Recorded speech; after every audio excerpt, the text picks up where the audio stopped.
have no idea what race I am. So what are you? The girl at Starbucks asked while writing my name on the cup. Human, I said, because this happened literally every day. No, but like what are you? She pressed. Indian, Latino, Middle Eastern. You look kinda everything. I honestly don't know, I said. She laughed like I was joking, but I wasn't. I was 17 years old and had no idea what race I was because my parents refused to tell me. At dinner that night, I tried again. Mom, what ethnicity are we? We're American, she said, passing the salad.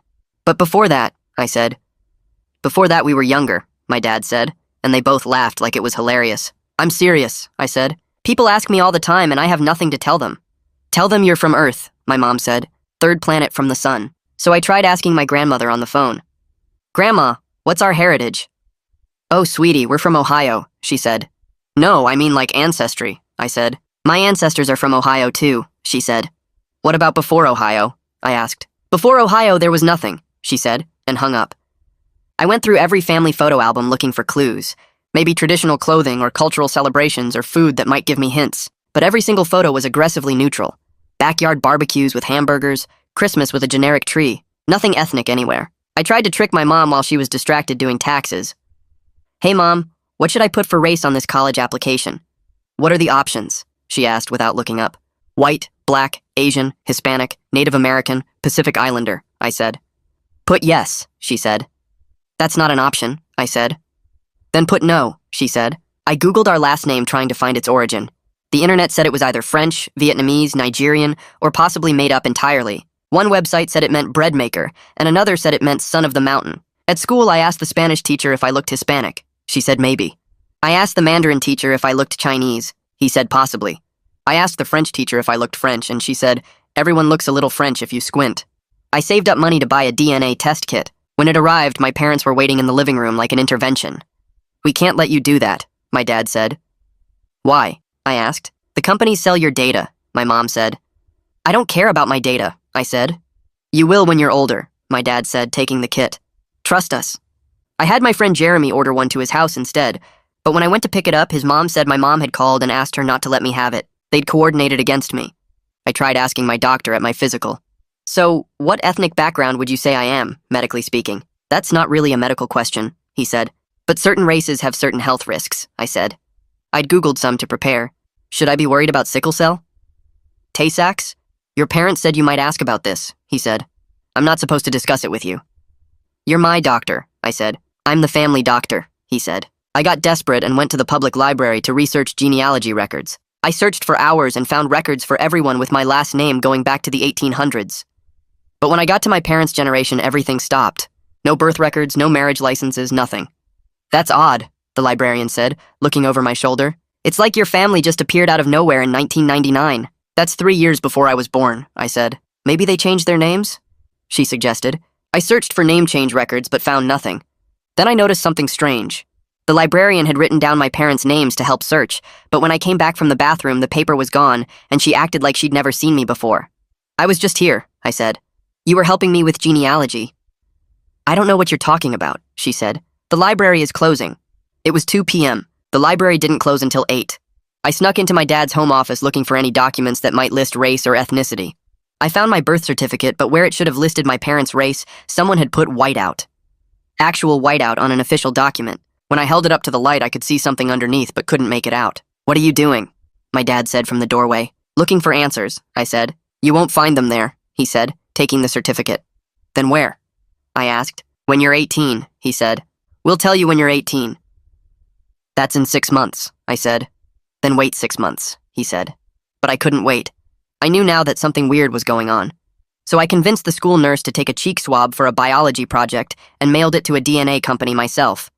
I had the results sent to Jeremy's email so my parents wouldn't know.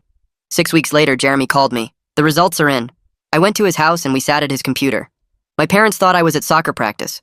They had no idea I was about to find out what they'd been hiding my entire life. Ready? Jeremy asked with his finger on the mouse. Click it, I said. The results loaded and Jeremy's face went completely white. I looked at the screen and couldn't understand what I was seeing. The screen showed 43 people listed as half-sibling matches. Below that was an ethnicity breakdown that looked like someone had mixed together every possible ancestry test result. West African 18%, Eastern European 22%, South Asian 15%. Indigenous American 12%, Middle Eastern 20%, and a bunch of smaller percentages that added up to me being basically everything at once. My hands started shaking so bad I had to put the laptop down on Jeremy's desk before I dropped it. This explained why nobody could ever figure out what I looked like, but now I had about 1,000 new questions and 0 answers. Jeremy leaned over my shoulder and made a low whistling sound when he saw the list of matches. He pointed at the number 43 with his finger and said that couldn't be normal, that people don't usually have that many half-siblings. I grabbed my phone and started taking screenshots of everything before the page could disappear, or my parents could somehow find out and make it vanish like they did with everything else. I saved the ethnicity breakdown, the list of matches, the donor number that was apparently mine, all of it. Jeremy watched me screenshot for a solid 5 minutes without saying anything. I spent the rest of the afternoon on Jeremy's bed scrolling through the profiles of my half-siblings on his laptop. Most of them were between 15 and 25 years old, and they were scattered across 12 different states: California, Texas, Michigan, Florida, New York, Ohio, Pennsylvania, Georgia, Illinois, Washington, Colorado, Arizona. Some had posted in a message board asking if anyone else had the same donor number, which I now knew was mine too. Donor 4,472. That was apparently what I was called before I became a person with a name. Several people had written things like, "Anyone else match with 4472?" and "Looking for 4,472 siblings," and 4,472 group chat link here. I clicked through to the group chat, but you needed an account to see it, so I made one using a fake email. That night at dinner, I could barely eat because I kept thinking about the results hidden in Jeremy's email account. My mom passed me the chicken and asked if I was feeling okay. I said I was fine, just stressed about college applications. Dad asked if I needed help with my essay, and I shook my head. Mom reached across the table and squeezed my hand, which she does when she thinks I'm upset about something. I had to resist the urge to pull away because all I could think about was how she'd been lying to me for 17 years. I went to bed early and told them I had a headache. I lay awake until 2 in the morning reading through the message boards where my half-siblings had been connecting for years. They shared photos in some of the threads, and I could see pieces of myself scattered across different faces. Someone in California had my nose exactly. Someone in Texas had my eye shape in the same way their eyebrows curved. Someone in Michigan had my chin and jawline. It was like looking at a puzzle of myself broken up and spread across the country in strangers' faces. Some of them looked more like one ethnicity than others, but we all had these similar features that showed up in different combinations.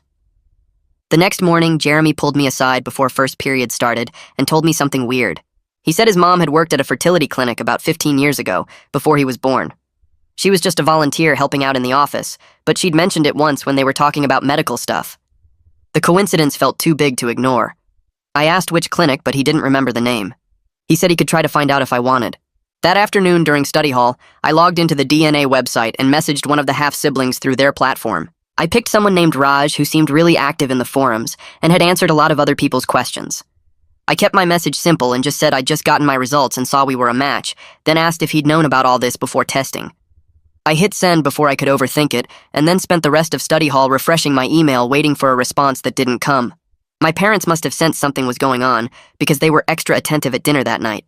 Dad asked detailed questions about my day and what classes I had and how soccer practice went. Mom asked about my college essay and whether I'd finished my applications yet. Then Dad mentioned again that they'd tell me everything when I turned 18 in March, just a few more months, and they promised it would make sense then. I nodded and said okay, even though I already knew way more than they thought I did.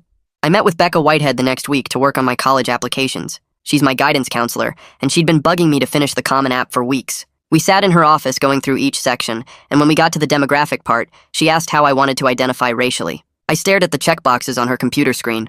White, black, Asian, Hispanic, Native American, Pacific Islander. My throat got tight and I couldn't make myself pick one. Becca noticed I'd gone quiet and asked if I was okay. I told her I honestly didn't know what to check because my parents wouldn't tell me our background. She got this careful look on her face, the kind adults get when they think something might be wrong at home. She asked if this was causing me distress, and I almost laughed because distress didn't even begin to cover 17 years of having no answer to the most basic question about myself. I left Becca's office and headed to my locker to grab my stuff before soccer practice. Jeremy was waiting by the water fountain near the gym like he always did on Tuesdays. I walked over and asked if I could talk to him about something important. He said sure, and we moved to the empty stairwell by the science labs. I brought up his mom working at that fertility clinic and asked if he could maybe find out which one it was, or if she remembered anything about donors or records. Jeremy's face changed immediately. He took a step back and shook his head. He said his mom had been getting weird phone calls from my mom for the past week, and she was really uncomfortable about the whole thing. I felt my chest get tight, I asked what kind of calls, and he said my mom kept asking his mom not to talk to me about the clinic or help me with anything related to it. I couldn't believe they were coordinating behind my back again. I told Jeremy I just needed information, and his mom might be the only person who could help me. He said he didn't want to be in the middle of this anymore, and it was making things weird between our families. I snapped that he was already in the middle by letting me use his email for the DNA test. He said that was different, and he was starting to regret it. We stood there staring at each other, and I could feel everything getting tense and wrong between us. He walked away first, and I didn't try to stop him. We didn't talk at all the next day at the school. We didn't talk the day after that either. 3 days after I sent that message to Raj, I got a notification on my phone during math class. I waited until lunch to check it in the bathroom where nobody could see my screen. Raj had written back. He said, yeah, he'd found out about everything 2 years ago when he turned 18 and got access to his records. He said our donor was used a lot, way more than normal. He said there was a private group of half-siblings if I wanted to join where they shared medical information and tried to figure out who else was out there. He included a link to a private forum. I clicked it right away and it asked me to create a username. I made up a fake name because I wasn't ready for everyone to know who I was yet. The forum loaded and I saw dozens of posts going back years. I scrolled through thread after thread during the rest of lunch, sitting on the floor in the bathroom stall with my phone. The first thing I noticed was a pinned post at the top that said there were actually 62 confirmed half-siblings in the group. That was way more than the 43 who showed up on my DNA match list. Some people had never tested, or they'd used different companies that didn't share data. Everyone called our donor by a number instead of a name. Donor 4472. There were threads about trying to find him, and threads about medical history, and threads just for people to introduce themselves and share photos. I found the health concerns thread and started reading. My hands were shaking so much I almost dropped my phone. Multiple people reported having heart problems. One person wrote about arrhythmia that started when they were 19. Another person described something called cardiomyopathy that required surgery when they were 23. I had to Google what that word meant, and when I read that it was a disease of the heart muscle, I felt sick. Several other people mentioned autoimmune disorders, and there was a whole discussion in the comments about whether these were just coincidences or if they were inherited risks we all needed to know about. Someone pointed out that nobody had been able to contact the donor directly to ask about his medical history because the clinic had closed years ago and all the records were sealed. Another person said they'd tried to get information through a lawyer but hit a dead end. I kept reading until the bell rang for 5th period, and I was late to class. I called my family doctor's office that afternoon from my car in the school parking lot. The receptionist answered, and I asked to make an appointment for a heart screening. She asked why I needed one, and I said I was worried about heart disease running in my family. She put me on hold for a minute, and when she came back, she said I would need a parent to authorize any new tests since I was still a minor. I asked if I could just come in and talk to the doctor about it, and she said no. All new appointments for minors required parental consent. I hung up without saying goodbye. I sat in my car feeling trapped by my age and my parents' secrecy and a medical system that wouldn't let me access information about my own body.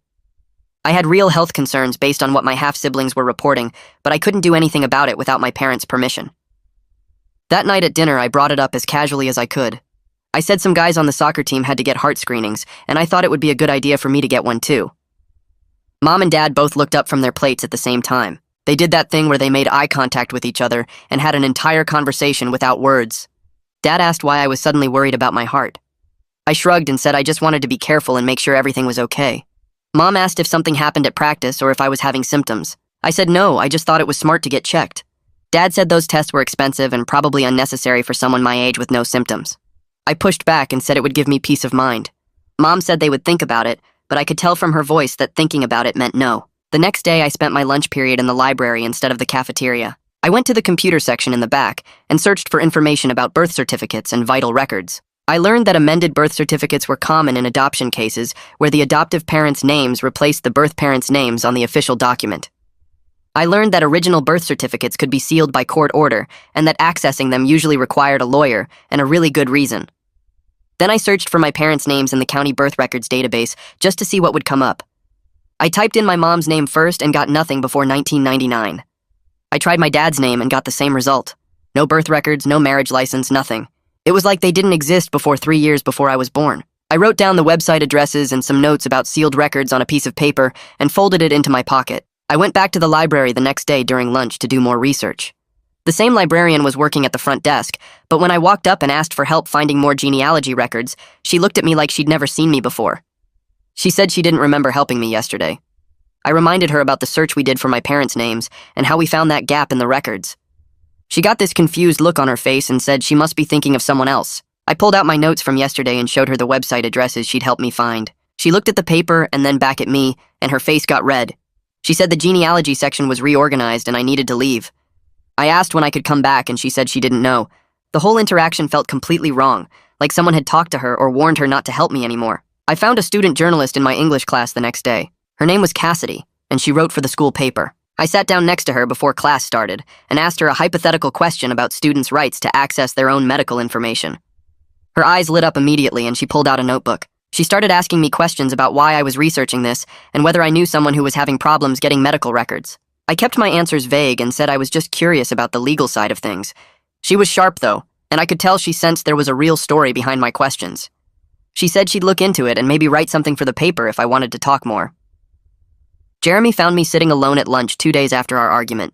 He sat down across from me without asking and said he was sorry for getting defensive. I said I was sorry for pushing about his mom. He asked how I was doing and I admitted that the whole thing was making me paranoid. I told him it felt like everyone was in on some secret except me. Jeremy said that was probably not far from the truth, and I knew he was trying to make me feel better, but it didn't work. We agreed to stop fighting about it and just be friends again. I was relieved because I needed at least one person at the school who I could trust. 2 days later, my parents were waiting in the living room when I got home from the school. Dad had his laptop open on the coffee table, and Mom sat next to him with her arms crossed. I knew immediately something was wrong because they never sat like that unless it was serious. Dad turned the screen toward me, and I saw the browser history from the family computer pulled up with all my searches highlighted in yellow. Birth certificates, sealed records, name changes, fertility clinics. I'd been so careful to use Jeremy's computer for the DNA stuff, but I'd gotten sloppy with the other research. Mom's face looked red like she'd been crying, and Dad kept clenching his jaw the way he did when he was trying not to yell. They made me sit down on the chair across from them, and Dad started talking about privacy and boundaries and how I needed to respect their reasons for waiting until I turned 18. Mom kept saying some things are complicated, and they weren't trying to hurt me. I could see she was genuinely upset, not just angry, and that made it harder to stay mad. But I was still furious because they'd had 17 years to figure out how to tell me, and instead they just kept hiding everything. The talk went in circles for almost an hour with them saying wait and me saying I couldn't wait and nobody getting anywhere. Finally, Dad said if I kept pushing, they'd have to take away my computer privileges entirely, and Mom nodded, even though she looked miserable about it. That night, I got a notification on my phone from the DNA platform. Someone named Raj wanted to video chat. I waited until my parents went to bed, then set up my laptop in my room with the door locked. When the call connected, I saw a guy who looked maybe 19 or 20 with the same skin tone as me and similar features. We had the same slightly crooked smile and the same shape to our eyes. It was like looking at a version of myself from a couple years in the future. He waved at the camera and said, "Welcome to the sibling club. It's weird at first, but you get used to it. Well, sort of." His voice was casual, but I could tell he remembered what it felt like to be new to all this. We talked for a few minutes about where we lived and how we found out, and he told me there was a whole group of us trying to figure things out together. Then Raj said his sister wanted to say hi, and another face appeared on the screen. Sita looked younger than Raj, maybe 17 like me, and she had darker hair but similar features. She explained they lived in Minnesota and found out about each other through the same DNA test 2 years ago. She pulled up a document on her screen and showed me how the group had been trying to track down information about the clinic and the donor, but kept hitting dead ends. The clinic shut down 8 years ago after some kind of legal trouble, and all the records got sealed or destroyed. She said they had a private forum where everyone shared what they knew and tried to piece things together. There were medical histories and family trees and timelines of when people were conceived. It was way more organized than I expected. Sita said some people had managed to get partial information through lawyers, but most of the parents had signed agreements that kept everything locked down. Then Sita told me about Amaya, one of our half-siblings who had to get emergency heart surgery last year at age 24. She pulled up a photo of a girl who looked healthy and normal, smiling at a beach somewhere. Sita explained that Amaya collapsed at work one day, and they found out she had a genetic heart condition. The doctors kept asking about family history, but she couldn't tell them anything because she didn't know about all of us yet. After she recovered and joined the group, she shared all her medical records so the rest of us would know to get checked. Sita said that's why they try to share medical stuff now, because it could literally save someone's life. She sent me a link to a shared document with all the health information people had reported. I scrolled through it and saw multiple mentions of heart issues, some autoimmune disorders, a few cases of early hearing loss. It was scary seeing it all laid out like that, knowing any of it could be waiting for me too. The next morning at breakfast, I brought up the heart screening again. I tried to sound casual and said I'd been reading that heart disease can run in families and I was worried about it. Dad looked up from his coffee and asked if someone said something to me about family health history. I could feel him watching my face for clues. I stayed vague and said I just wanted to be checked because some guys on the soccer team had to get screenings, and it seemed like a good idea. Mom and Dad did their silent communication thing where they just looked at each other for a few seconds. Finally, Mom said she'd look into it, but I needed to stop obsessing over things I couldn't control. Dad added that these tests were expensive, and I shouldn't go looking for problems that probably weren't there. I wanted to tell them about Amaya and the shared medical document, but I knew that would just prove I'd been talking to the half-siblings they didn't want me connecting with. At the school the next day, 3 different people asked me if it was true that I didn't know what race I was. The first was a girl from my math class who cornered me at my locker before first period. Then 2 guys from the soccer team brought it up at lunch like it was some kind of joke. Apparently someone had overheard me talking to Cassidy about identity stuff, and the rumor spread through the school overnight. I felt exposed and angry, like my private struggle had just become school gossip for people to talk about in the hallways. By last period, I couldn't take it anymore. I grabbed my stuff and walked out of class, told the hall monitor I felt sick, and drove around town for an hour instead of going home. I ended up parked at the empty soccer fields, just sitting in my car trying to calm down. My phone buzzed with texts from Jeremy asking where I was, but I didn't answer. The next morning, Cassidy found me in the parking lot before school started. She walked up looking guilty and said she needed to apologize. She explained she'd mentioned my questions to another reporter on the school paper, without using my name, but people figured it out anyway. I could tell she felt bad about it, but that didn't make me less mad. Then she said she wanted to make it up to me by helping research sealed records and minor rights.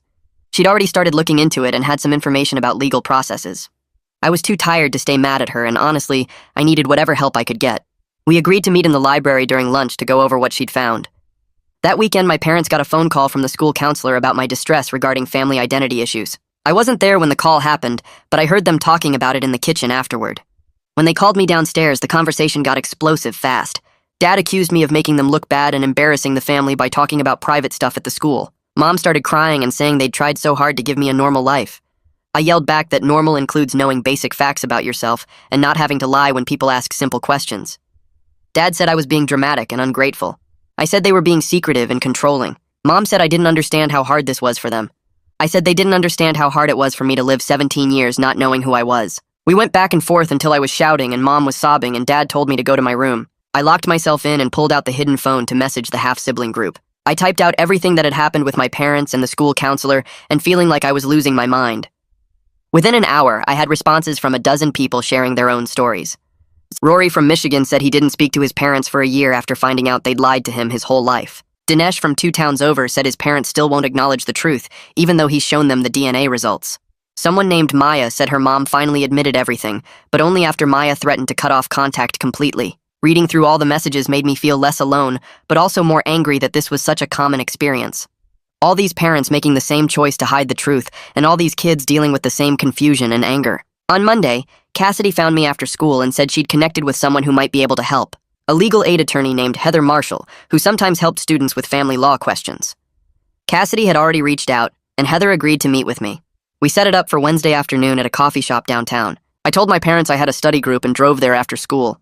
Heather was already sitting at a corner table with a notepad and a coffee when I arrived. She looked maybe 35 with glasses and a kind face. I sat down and started explaining everything from the beginning. The DNA test, the 43 half-siblings, my parents' refusal to provide information, the sealed records, the browser history confrontation, all of it. She listened carefully and took notes without interrupting. When I finished, she asked a few questions about the timeline and whether I had copies of any documents.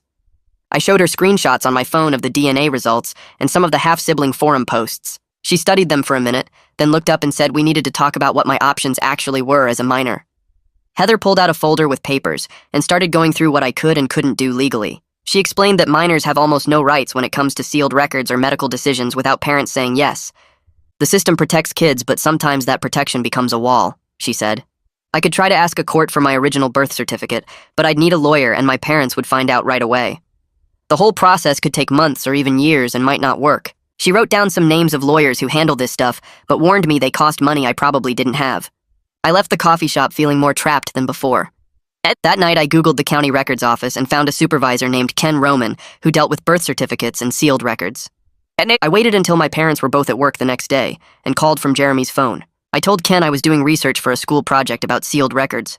He seemed happy to explain how it all worked. He said name changes and sealed records happen a lot in adoption cases and in legal settlements with fertility clinics. If there was a settlement, those records usually get locked up really tight, he said. Sometimes courts seal everything as part of the agreement. I thanked him and hung up, then sat in my car in the school parking lot just staring at the steering wheel. Everything clicked into place in my head. I was almost definitely donor conceived from a clinic that had problems. My parents changed their names and sealed all the records as part of some legal deal. They'd been hiding this my whole life. Everyone knew. Grandma knew. My doctor knew. Even Jeremy's mom knew. They'd all been helping my parents keep this secret from me for 17 years. I drove home and called Grandma from my room with the door locked. I asked her straight out about fertility treatments and donor conception. The phone went silent for so long I thought she'd hung up. Then she said I needed to talk to my parents about this and it wasn't her story to tell. But right before she hung up, she said something that made my stomach drop. The agency promised us it would be private, she said. Then the line went dead. I barely had time to process what she'd said before my dad knocked on my door. He came in looking really mad and asked if I'd been making phone calls about family business. Turns out the county records office had caller ID, and Ken had called my parents to let them know someone was asking questions about sealed records from their address. Dad took my phone right out of my hand. Mom came in and took my laptop. They said I was grounded until I could respect their privacy and their choices. I was so mad I couldn't even speak. But part of me had been ready for this. I'd already hidden Jeremy's old phone in a box under my bed with all my half-sibling contacts saved.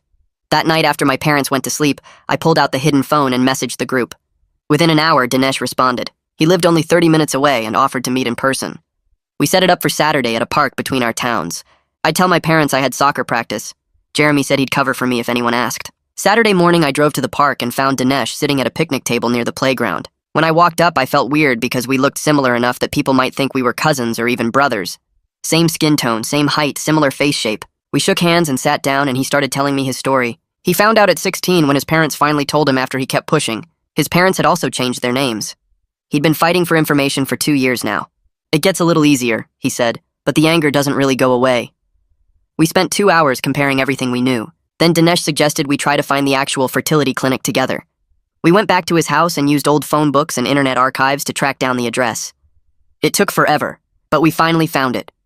We drove there together and my heart was racing the whole way. But when we pulled up to the address, it was a dentist office. We went inside and asked the receptionist about the fertility clinic. She got the property manager on the phone for us. He said the clinic closed in 2015 after some legal problems. All the records got sealed or destroyed. Another dead end. I drove home feeling defeated.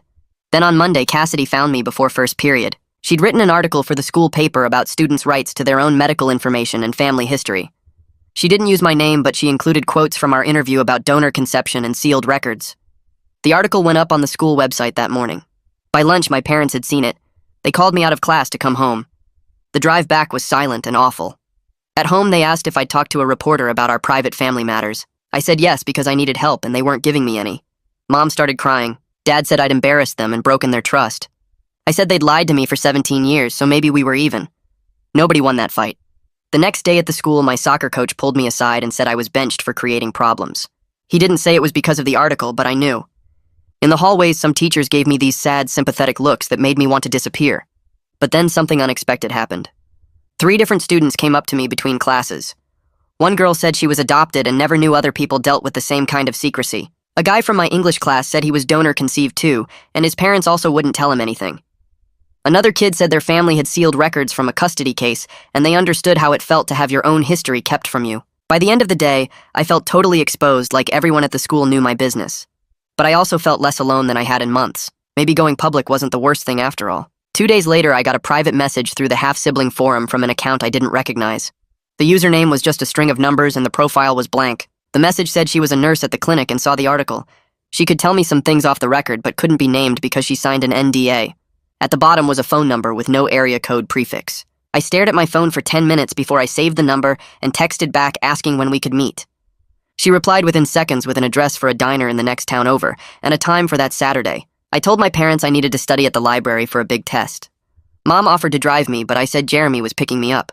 The lie came out so smooth it scared me a little. Saturday morning, I drove 40 minutes to the diner and parked in the back lot where my car wouldn't be visible from the road.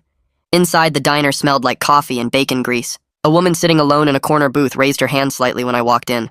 She looked tired in a way that went deeper than just needing sleep. Her name was Jessie, and she was probably in her 50s with gray streaks in her brown hair. I slid into the booth across from her, and she pushed a menu toward me even though neither of us ordered anything except coffee. She got straight to the point once the waitress left. The clinic used donor 447 two-way more than recommended, over 100 times in a small geographic area. She said the doctor wanted to maximize profits and didn't care about the guidelines that said donors shouldn't be used more than 25 times. When families started figuring it out and kids started meeting each other accidentally at the school or sports, there were lawsuits. That's why everything got sealed. She stirred sugar into her coffee and wouldn't look directly at me while she talked. I asked her how many of us there really were, and she said she didn't know the exact number, but it was over 100 confirmed. Some families never found out and some kids never tested. The donor was screened for basic genetic issues, but not thoroughly. When health problems started showing up in the offspring, the clinic didn't follow up. They just paid families to go away quietly. She said there were settlements with probably 20 families, and all of them had confidentiality clauses. Your parents probably got money to cover future medical costs and agreed never to pursue the donor's identity or sue again. I asked if she knew the donor's name, and she shook her head. The clinic used numbers only, and she was just a nurse who handled paperwork and scheduling. She never met any of the donors face to face. Before she left, she said she was sorry for what happened to all of us kids. Then she put $20 on the table for the coffee we didn't drink and walked out. I sat there for another 15 minutes trying to process everything. Then I drove straight to Heather's office, even though it was Saturday, and I didn't have an appointment. She was there doing paperwork and let me in when I knocked. I told her everything Jesse said about the settlements and the NDAs and the donor being used over 100 times. Heather listened and took notes on a yellow legal pad. She explained that the settlement and NDA my parents signed probably prevents them from telling me anything until I'm 18 and legally separate from their agreement. They might actually be legally prohibited from disclosure right now. Once you're an adult, the restrictions on you personally should lift, but it's complicated. She said the clinic's bankruptcy and closure made everything harder because there's no entity left to petition for records.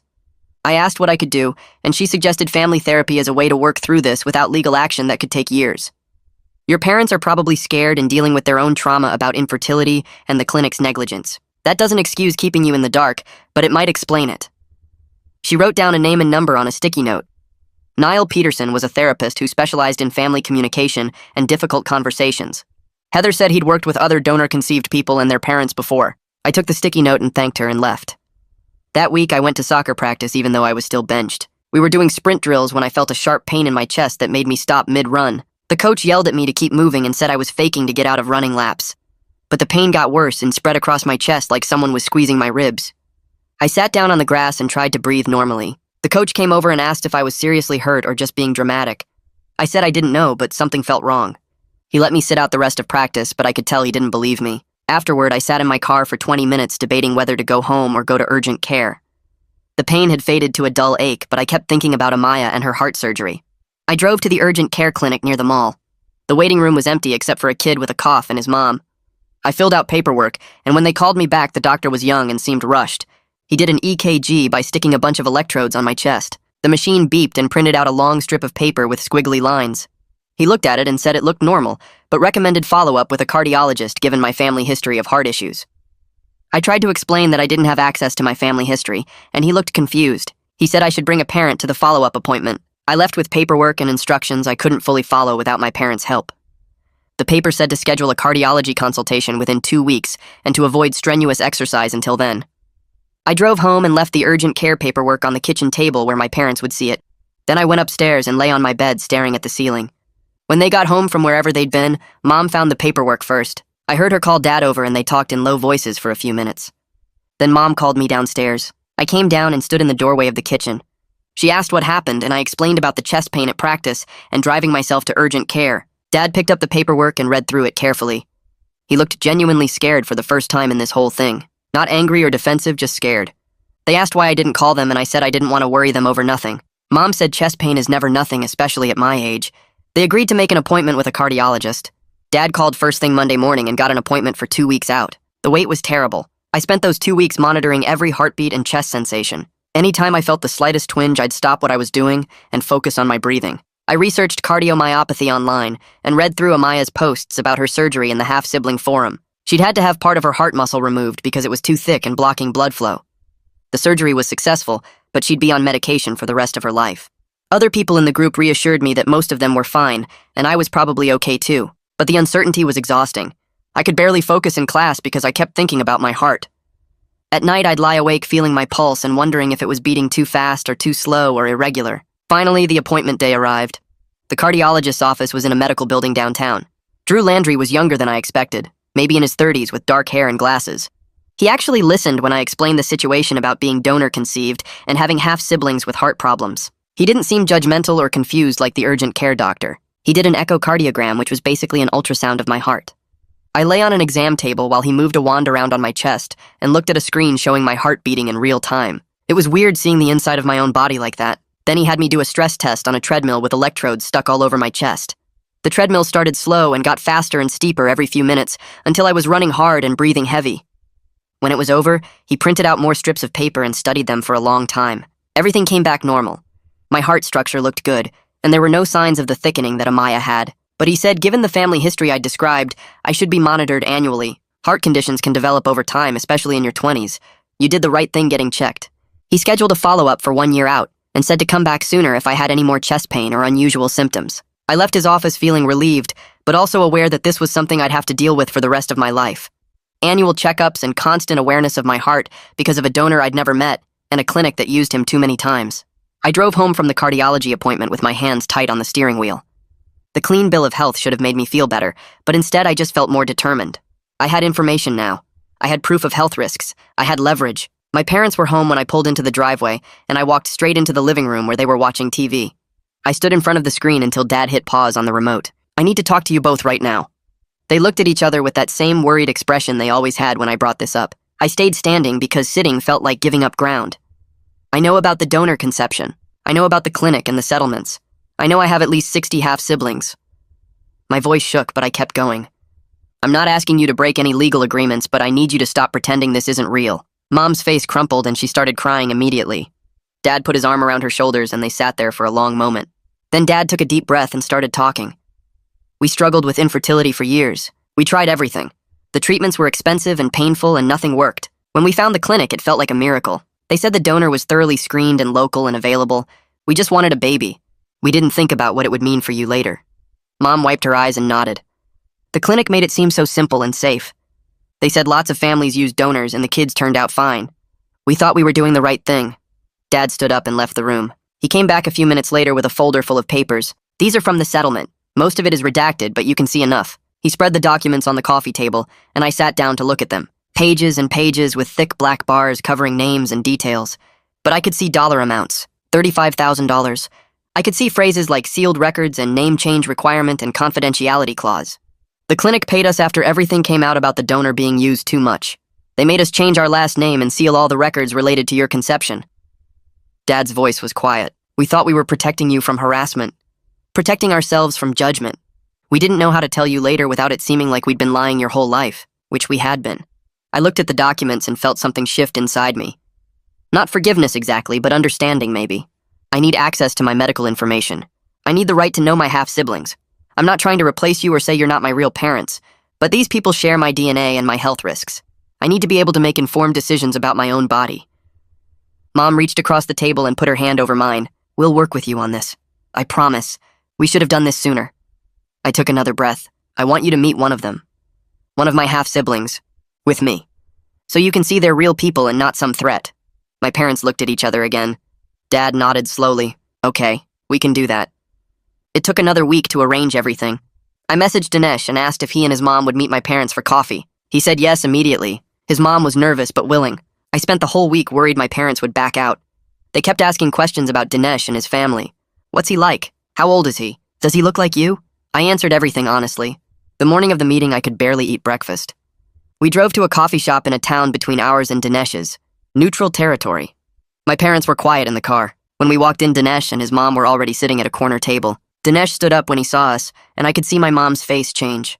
The resemblance was obvious even from across the room. We sat down and nobody knew what to say at first. Then Dinesh's mom pulled out her phone and started showing pictures of Dinesh when he was little. My mom leaned forward to look and I saw tears in her eyes. You looked exactly like that. Exactly. The same smile. Dinesh's mom nodded. When we first saw the DNA results, I thought there was a mistake. But then I found the old clinic paperwork and it all made sense. The two moms started talking about the clinic and the secrecy and the fear of judgment. Dinesh and I sat quietly and let them work through it. By the end of the hour, my parents seemed less defensive, less scared. Dad shook Dinesh's hand before we left and said thank you for meeting us. On Monday, Cassidy found me at my locker before first period. She looked nervous. I wanted to apologize again for how the article affected you. I told her it actually helped. It led to someone from the clinic contacting me with information. It pushed my parents toward honesty. She relaxed a little. If I write any follow-up pieces about donor conception rights, I'll run them by you first. You can choose whether to be involved. That afternoon, I had an appointment with Becca Whitehead to finish my college applications. We sat in her office with all the forms spread out between us. When we got to the race question, she looked at me carefully. What do you want to do with this? I thought about all the boxes. White, Black, Asian, Hispanic, Native American, Pacific Islander. I don't identify with any single category. Can I just check prefer not to say? She nodded. That's a valid choice. Then she helped me brainstorm essay topics. What about writing about navigating uncertainty? About advocating for yourself when you don't have all the answers? I started writing that night, and the essay came together faster than anything I'd written before. It was about learning that some questions don't have simple answers, and that's okay. About how identity is more than checkboxes. About how sometimes the search for answers teaches you more than the answers themselves. When I brought the draft to Becca the next week, she read it twice. This is the most authentic essay I've read all year. It's you. The next day, I found Jeremy in the cafeteria. I need to apologize for putting you in an awkward position with your mom. For dragging you into this whole mess. He shook his head. I understand why you were desperate. I'm glad things are getting better with your parents. You're still the same person you always were. You just know more about where you came from now. It was simple, but it helped. That night, I got a message from Jesse with a list of attorneys who specialize in unsealing donor conception records. You have rights as an adult that you don't have now. Don't give up on getting the full story. I saved the list and started researching what the process might look like after my birthday. 2 days later, Jesse sent me a message through the half-sibling forum with an attachment. The file contained a list of 5 attorneys who specialized in unsealing donor conception records, along with brief notes about their success rates and fee structures. Her message said I should contact them after I turned 18, because I would have rights as an adult that I didn't have now. She added not to give up on getting the full story. I saved the list to a folder on my laptop and spent the evening researching each attorney and reading about the legal process for petitioning courts to unseal sealed records. Most articles said it could take 6 months to a year, and success wasn't guaranteed.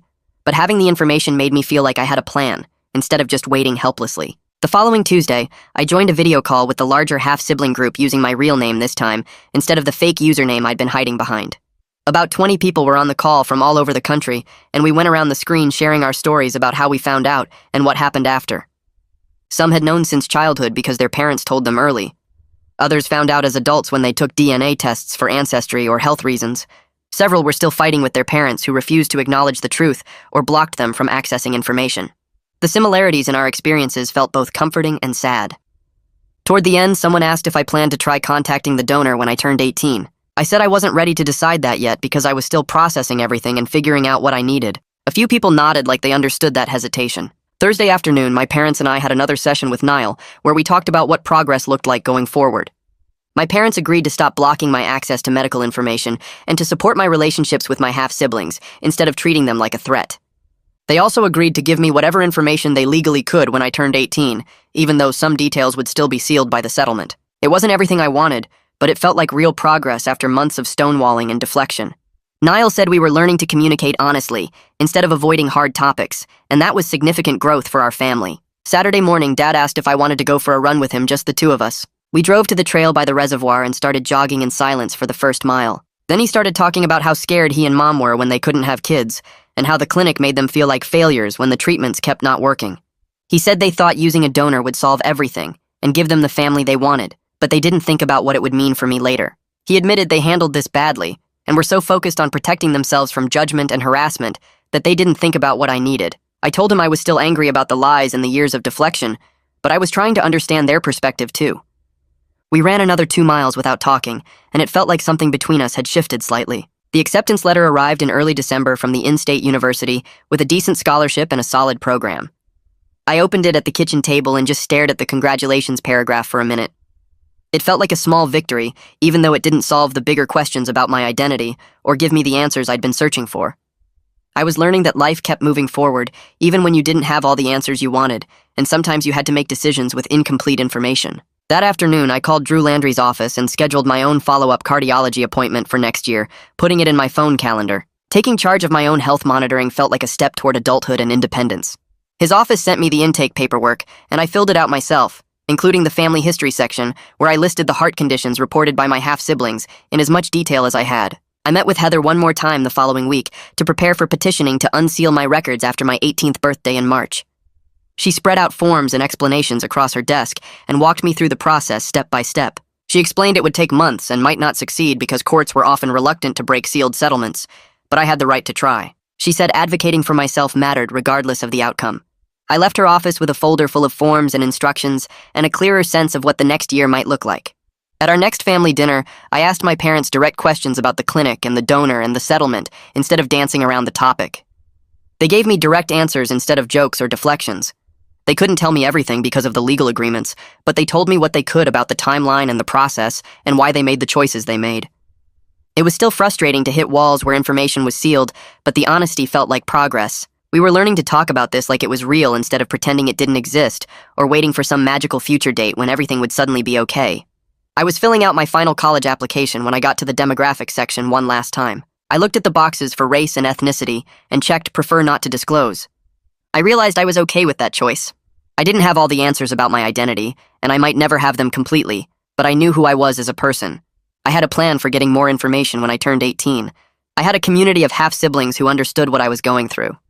I had parents who were finally being honest with me, even if they couldn't tell me everything. It wasn't the ending I imagined when I first saw those DNA results at Jeremy's house, but it was real, and it was mine. That's where we'll end today's story. Thanks for being here. It really makes a difference knowing these words reach someone. I hope it added a bit of warmth to your day. Subscribe if you'd like to keep sharing stories like this together.